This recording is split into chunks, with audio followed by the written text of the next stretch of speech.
সকালবেলা আমাদের দাবি মেনে কেন্দ্রীয় সরকারের যে এতদিন বলা ছিল আমাদের এখান থেকে কেউ পদত্যাগ করবে না, এই জেনজি মুভমেন্টে আমরা তাদেরকে নত করতে পেরে আজকে ধর্মেন্দ্র প্রধানের ইস্তফা পেয়েছি।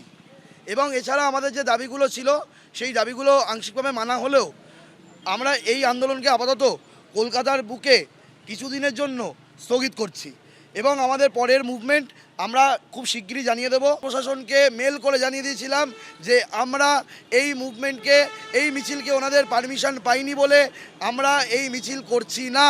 এই প্রশাসন ওই জন্য পুলিশ প্রশাসনের পারমিশন না পাওয়ার জন্য ককরোচ জনতা পার্টি কলকাতা করেনি।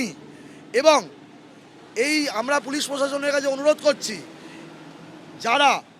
যেই অছাত্ররা গুন্ডামি করবে বলে ছাত্রদেরকে সামনে রেখে এই মিছিলে ঢুকেছিল তাদেরকে চিহ্নিতকরণ করে দৃষ্টান্তমূলক শাস্তি দেওয়া হোক। আমাদের কিছু কথা বলার আছে মাননীয় মুখ্যমন্ত্রী এবং শিক্ষামন্ত্রীর সঙ্গে। এই পশ্চিমবঙ্গের শিক্ষার ব্যাপারে আমাদেরও কিছু ইনপুট দেওয়ার আছে। যদি ওনারা মনে করেন আমাদের সঙ্গে একবার যোগাযোগ করবেন বা একবার কথা বলবেন, তাতে আমাদের খুব ভালো হয়।